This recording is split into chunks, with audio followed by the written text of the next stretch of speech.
Hi, my name is York, and I completed Otome Nightbringer. Hey, remember in my Lucifer date ticket video when I said this at the end? There's just no way they can tie all the loose ends neatly together in just 5 lessons. But if they do, if they can end it in a satisfying way, I will reward them by buying the Mammon date ticket. Yeah, I don't have to buy it because holy hell, the ending was awful. Just a heads up, this video will contain spoilers for the ending as well as other chapters of the story, so if you're not caught up, I would advise you to do so first. Or don't, I'm not your mother. I don't really care. So it was announced on the 28th of November 2024 that Solmare were bringing the story of Otome to a close with lesson 60 in Nightbringer. At the time of the announcement, we were already at lesson 55. Yes, you heard that right, only 5 lessons remaining when they decided to pull the plug. They claim it's because they want to focus on bigger and better things revolving around Otome, but I'm not buying it. I think there's something else at play here that they're not telling us. This announcement was just far too abrupt. I mean, why add something like the date ticket item a week before announcing the end of the game? They advertised it as, you know, asking your favourite boy out on a date, which is great. If your favourite is either Lucifer or Mammon, because they didn't bother adding the rest of them in the end. So now I look like a big fucking liar when I said in my last video that they'd add the rest of the characters. Thanks, Solmare. So let's talk about the ending, I guess. Where do I even begin? It was insanely rushed, inconclusive, unsatisfying, and made very little sense. It felt as though there was no build-up whatsoever to the supposed problem that the player and the demon brother of their choice were supposed to resolve. Like, you know it's bad when people have been asking if you skipped parts of the lesson in your video. And I assure you nothing was skipped. I even did the hard lessons for you. As a very quick recap, the final lesson starts with the group being called to Siren Beach for the final science fair challenge, and we are very kindly alerted that, apparently the whole ass fucking moon is gonna crash into the Devildom, a la Majora's Mask. Okay? That literally came out of nowhere.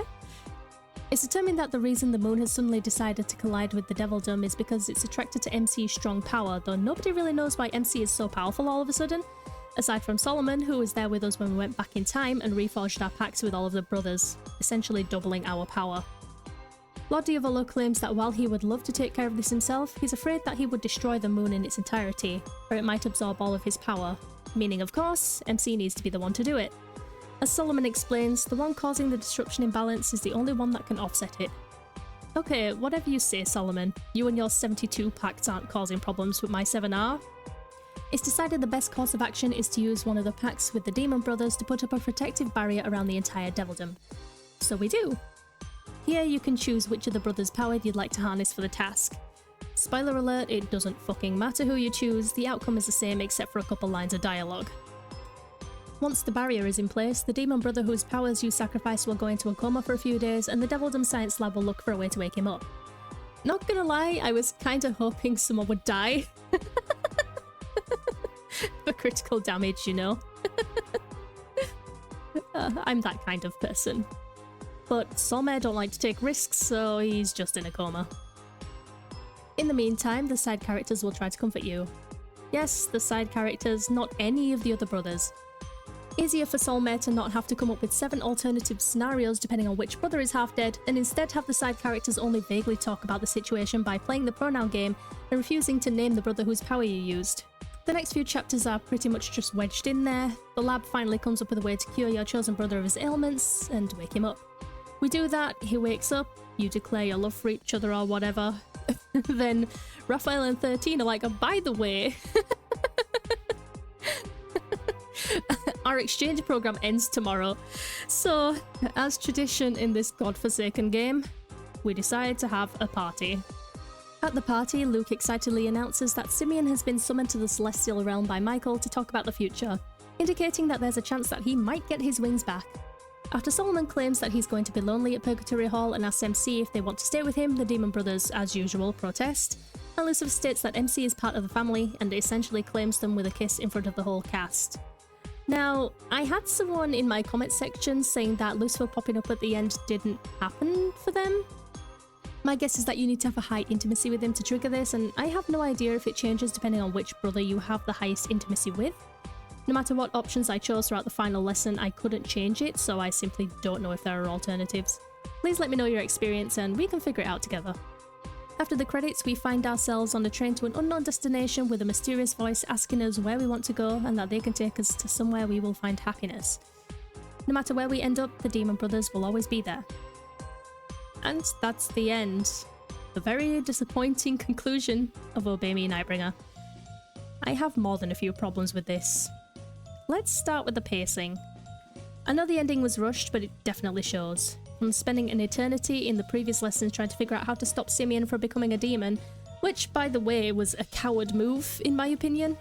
I know a good majority of the players wanted Simeon to become a demon, but like I said, Solmare seemed to hate risks. Anyway, from spending a lot of time trying to resolve Simeon's issue to the best of our ability to suddenly the moon is coming to destroy the Devildom, it's just... what? Where is the build-up? There are a few moments in the game where MC's powers are called into question, but nothing about the whole last moon. The pacing is just seriously off. At one point, Diavolo is like, let's go to a restaurant. Like, hello? Did you not hear that the moon is doing shit right now and you want to get dinner? Where is your sense of urgency, Diavolo? Come on. Your chosen demon brother is in a coma for like 2 chapters, and then he wakes up and then, oh, it's party time. Guess what? Simeon might get his wings back. I just... Who wrote this? And the thing is, there could have been some kind of build-up and foreshadowing towards this the entire time. It could have all been resolved with the hard lessons. And this is what I found really annoying. So instead of their usual formula, which was having a hard lesson show us something that was going on behind the scenes of the main lessons, Solmare decided to employ this weird side story with the little Ds the entire time, which, by the way, bared no relevance to the story whatsoever. And it wasn't even interesting. Nobody likes the little Ds, stop wasting our time. Well, I mean, maybe some of you might like them, but do you like them enough to have 20 lessons dedicated to them instead of, you know, building on the plot of the main story? I don't think you do.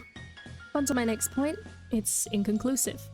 I don't think I really need to expand on this, it is what it is. To have it end with a mysterious, unnamed character asking us where we want to go and that they'll take us somewhere happy is frustrating, to say the least. It's left open in case Solmare want to pick up the story again from there at some point, but I'm not holding out hope that they're ever going to resolve the story. I believe it's going to be permanently dead in the water. We don't find out whether or not Simeon gets his wings again. We don't know if MC is permanently staying in the Devildom, or whether they're going to return to the human world, or where they're even going at the end. We never told the Demon Brothers that we went back in time and reforged pacts with them, and we don't even know if that barrier around the Devildom is even going to hold. But, you know, I could forgive all of that if it wasn't for the biggest fuck you of the entire game. Solomon never finishes his story about his past, and we never find out who Nightbringer is. Solmare? Did you, like, forget that Nightbringer was a character and not just a cool title for your game? You literally stopped mentioning them after lesson 33. I think the mysterious voice at the end of lesson 60 asking us where we want to go and that we'll always be happy is Nightbringer, as he's been shown to say this more than once throughout the game, but what was the point? I mean, he may as well not even been there. And we didn't even get a face reveal. Now, pretty much everyone believes that Nightbringer is actually Barbatos. It makes perfect sense, and I believe this as well. Both have the ability to see into the past and the future. When Nightbringer speaks to us in lesson 12, he reveals that he hasn't been called that name for a while now, indicating that now he's referred to by an entirely different name. Nightbringer is known to be the first demon in the world, simply coming into existence, and in the chat titled That's What I Mean, which is a card chat in the original Obey Me game, Barbatos explains that he was never a child. It's also mentioned by Mephistopheles in lesson 33 that the house in which Nightbringer lived in had rooms that would constantly move and change position, making it more of a labyrinth than a home. Now, let me teleport myself to Barbatos's room so we can investigate together.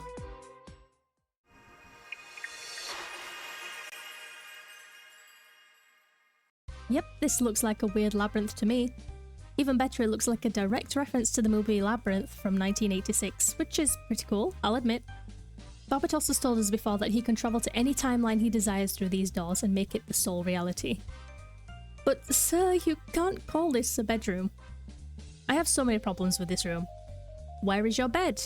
Why is there a giant hole in the wall overlooking an abyss? Do you ever sweep in here? What's with the swords? How do you get up to that door? Why is there a man coming out of your wall? Anyway, suffice to say, the Barbatos being Nightbringer theory is the obvious choice. I mean, it's given away in the prologue movie. I didn't even need to back up my claim. As Nightbringer is about to introduce himself, Barbatos is shown.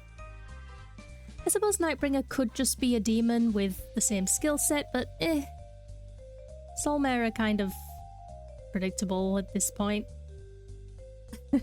I highly doubt that the writers would put enough thought into it to make Barbatos a red herring and have Nightbringer as a separate entity. It's Occam's razor. The simplest answer is often the correct answer. Aside from that, we don't even know his intentions. We can only speculate. Sending MC back in time and convincing them to reforge all of the pacts with the Demon Brothers, for what? To cause the moon to be pulled into the Devildom and throw magic out of balance? Why? Diavolo mentions that this would cause the lesser demons to become more powerful. Was Nightbringer trying to incite some kind of war on the human world, or the celestial realm? Or maybe even Lord Diavolo himself. Okay, crack theory time based on a dream I had. Yes, I was coping that hard with the ending that I dreamed up an entirely new one. Not even kidding. When I woke up, I immediately started doing some digging to see if it holds any water. Since we didn't get a good ending, I'm gonna construct a new one, and you can't stop me. So in my dream, if you got an S rank and full combos on every single lesson, including the hard ones, you were rewarded with a secret ending that showed that Barbatos was indeed Nightbringer, and was conspiring with the House of Lords to bring Lord Diavolo down and force him out of his leadership position. Now, you might be thinking, York, what the hell are you yapping on about now? Hear me out, okay? I'll do my best to explain clearly, but this is going to be very long-winded, so I hope you're ready. Buckle up and put on your tinfoil hat, it's gonna be a long one. It's been shown, time and time again throughout Nightbringer, that the House of Lords frequently oppose Lord Diavolo and his authority. In Lesson 8, Barbatos mentions that the House of Lords are opposed to him taking leadership after his father, the Demon King, fell into a slumber because he's so young. In Lesson 13, Mephistopheles reiterates the sentiment by giving him a letter directly from the House of Lords, where Mephistopheles' father actually holds a position, and that's why he's so close with Diavolo in the first place. The letter states that the House of Lords consider Beelzebub's damages to the Demon Lord's castle while he was in prison to be a declaration of war against the Devildom, and because Diavolo is the one that allowed the Demon Brothers to reside in the Devildom, he is to blame and he is unfit to be a leader. They essentially forced Diavolo into undertaking the King's Blood Crucible in Lesson 14, which is a pair of trials where one proves their worth of being a Demon King, in which he succeeds. In Lesson 28, when Beelzebub's demonic sin grew too weak, being suppressed by his angelic nature, Barbatos brings up that the House of Lords would use it as an excuse to claim he isn't a proper demon, once again calling into question Diavolo's decision to let them stay in the Devildom. In Lesson 35, 36, and 37, they actively plot against Lucifer to once again undermine Diavolo's authority.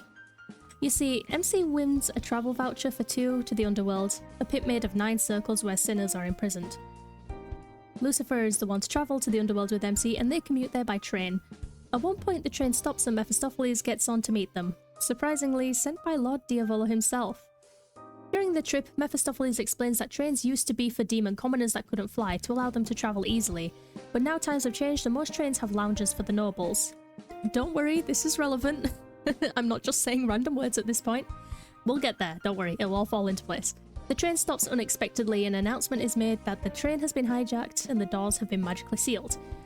However, Lucifer finds flaws in the charms keeping the doors shut, which allows he, Mephistopheles, and MC to freely traverse the train.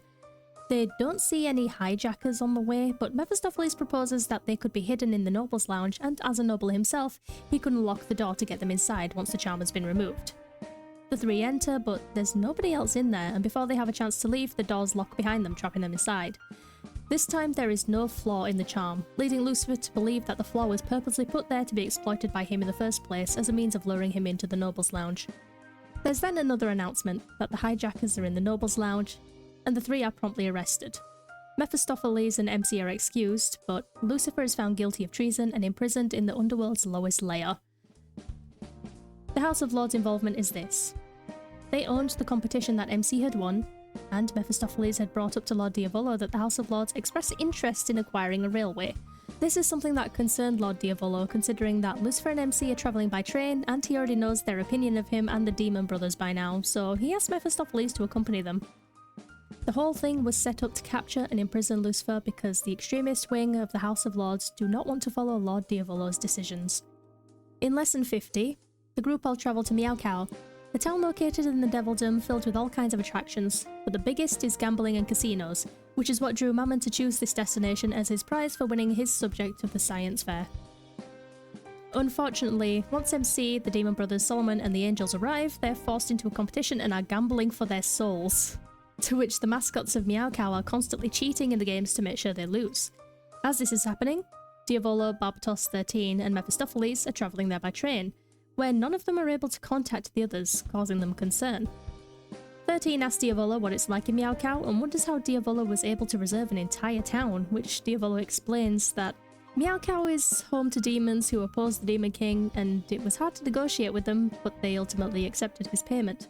Mephistopheles chimes in, adding that it's home to a lot of demons who are still sour about the humans and angels being allowed into the Devildom by Diavolo. An entire town rented out to the Crown Prince and the 7 Demon Brothers, angels and humans by a group of demons who don't like any of them? That sounds like a perfect recipe for an ambush, doesn't it? Thankfully, MC and Belphegor are able to win the games by cheating the cheaters, and everyone's soul is saved.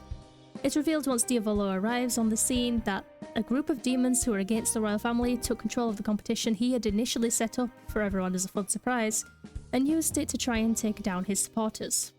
The angels, the ex-angels, and humans they so despise. Not only that, later on, another demon who opposes the Demon King tries to attack them, but MC is able to protect everyone. In Lesson 53 and 54, 2 attacks happen again by anti-royalists. It's getting kind of ridiculous now. The first is a burning boulder that's about to head straight into Simeon, but MC stops it.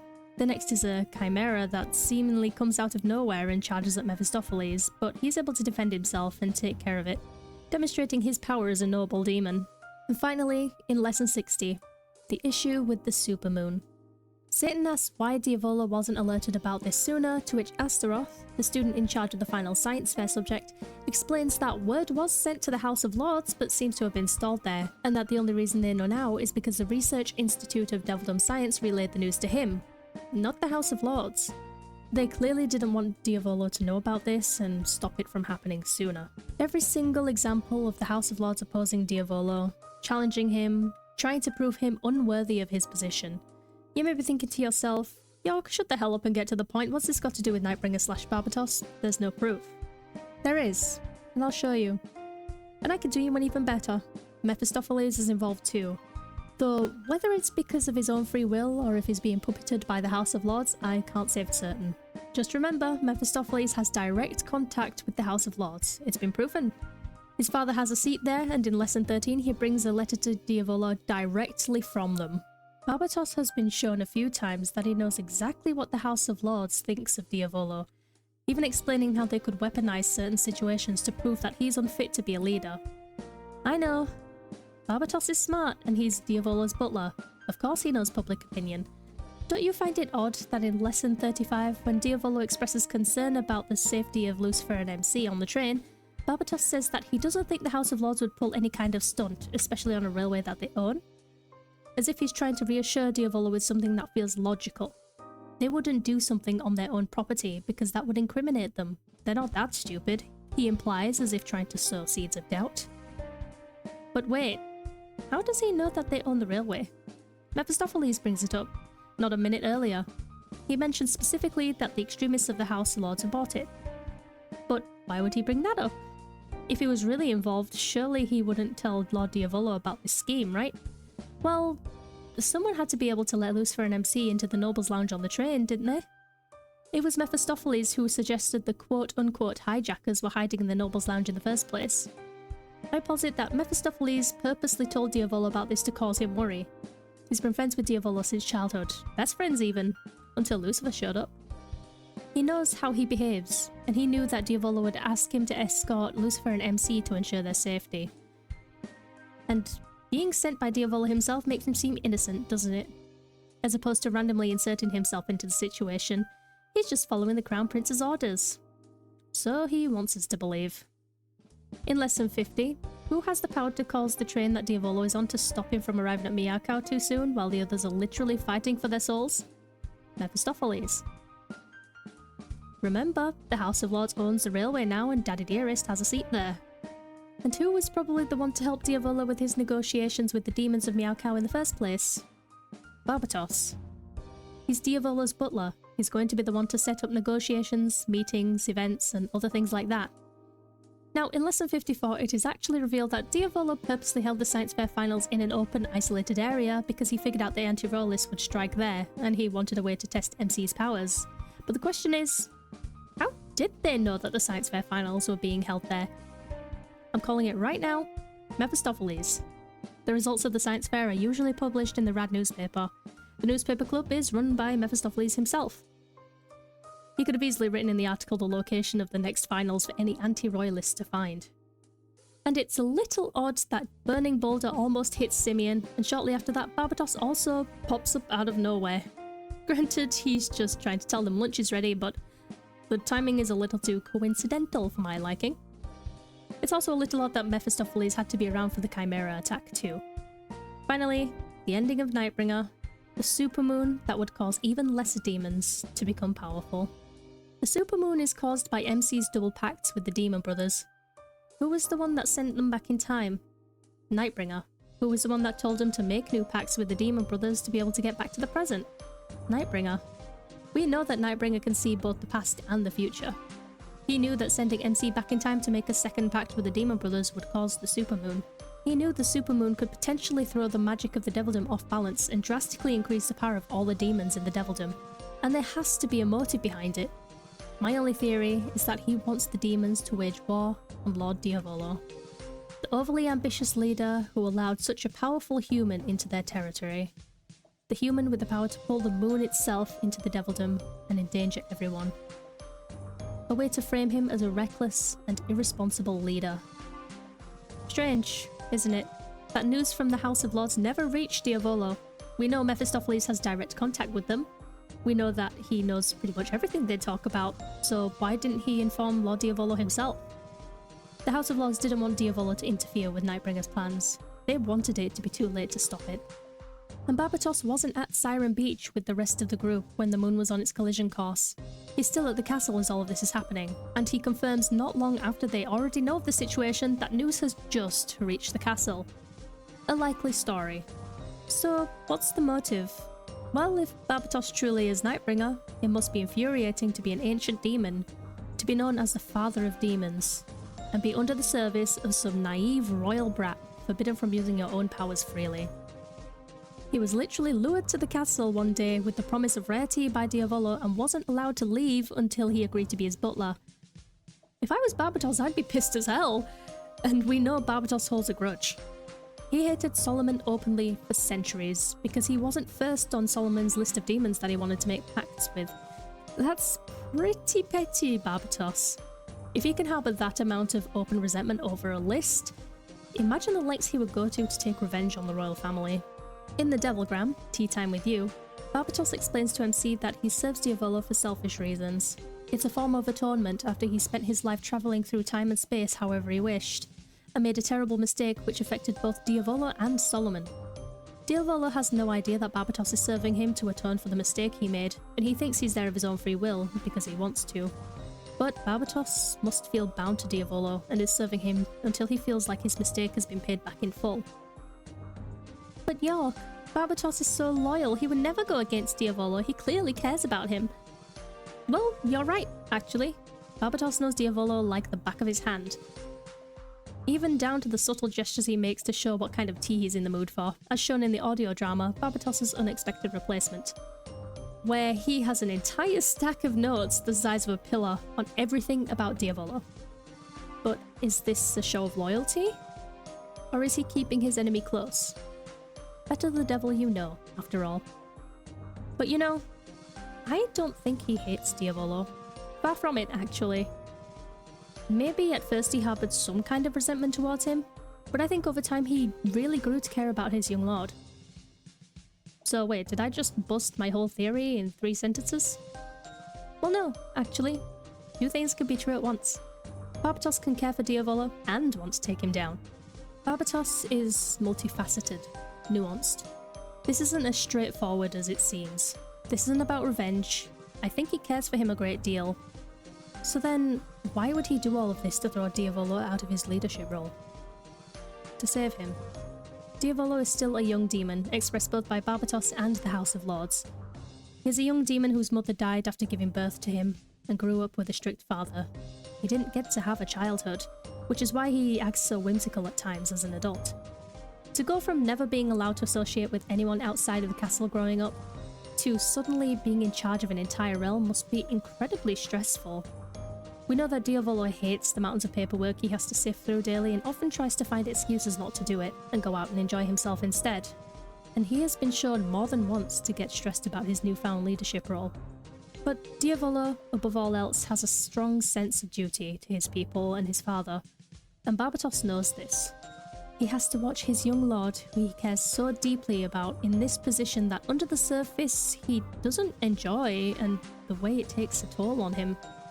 He knows that Diavolo would never willfully step down from the position because he feels as though he can't.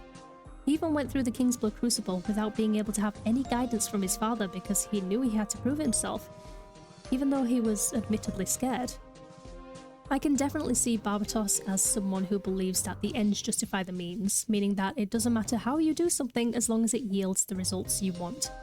And I believe Barbatos is using the House of Lords' negative opinion against Lord Diavolo and finding ways to paint him as young, foolish, and irresponsible in order to force him out of the position, and finally free him from the burden on his shoulders. I still wonder though, what could Barbatos have possibly done that was damaging for both Solomon and Lord Diavolo to warrant becoming his butler to atone for it? I think I might know, and that is the creation of the Fountain of Knowledge. Imagine this. The ancient demon, Nightbringer, with his ability to travel through time and infinite space, goes wherever he pleases, exploring every alternate reality imaginable. However, exploring time itself had its own consequences. Upon learning more and more about the world, he became disheartened. Many of the potential futures of the universe were bleak, and there were thousands of secrets of the world that he wished he had never discovered. Infinite knowledge was slowly becoming a curse, rather than a blessing. And so, as an outlet for his grief upon the grim future that awaits the three worlds, the Fountain of Knowledge manifested into existence and became the only constant across the timelines. No matter what era he visited, be it thousands of years into the future, or before he himself even came into existence, the Fountain of Knowledge remains a sanctuary where information is born and stored, but one that bears a dark curse within. Soon he learned of a human with great power, so much so that he had the potential to destroy all three worlds. He was dangerous, unable to control his magic, but Nightbringer had plans for him. He approached the lost human, whose soul sparkled radiantly, and said, "I can take you where you will be happy." The human agreed, and Nightbringer appointed him as guardian of the Fountain of Knowledge, giving him a new lease on life, and from then on, the human was known as the Wise Sorcerer. Over time, the human's soul seemed to dull, perhaps now burdened with the same harrowing knowledge as Nightbringer, but he remained diligent for centuries. However, nothing could prepare him or Nightbringer for what was about to happen not long after the Great Celestial War, a visit from the Demon King. Unbeknownst to the king, he did something at the Fountain of Knowledge that he should never have done. He made a single promise to Nightbringer. The curse upon the fountain wills anyone who makes a promise near it to fall into a deep slumber, and so too did the Demon King. As strong as he was, able to resist the fountain's full effect, the curse inflicted upon him took a great toll. The Demon King lost interest in running his realm, choosing now to sleep at the bottom of the Devildom and leaving the Crown Prince suddenly in charge. Realizing what his fountain had caused, at such a turbulent time for the Devildom after the arrival of 7 fallen angels, Nightbringer tried everything to undo what had been done. He went back in time multiple times to give warnings to the Demon King, prevent him from visiting the fountain, and even trying to destroy the fountain itself. He tried different timelines, but all led up to this one inevitability. The Demon King sleeps, and the young prince is thrust into the world of ruling a kingdom still young and unprepared. The fountain was Nightbringer's creation, his manifestation, and it caused this catastrophe. After seeing that his efforts to avoid these unforeseen circumstances were futile, Nightbringer decided to do the only thing he could. He settled on the most favourable timeline to live in, the one where the young prince would ask him to be his servant, a fitting form of penance to be able to protect, serve, and guide the young prince, with the secret vow to one day free him from the chains of responsibility. All he needed now was an exceptional human.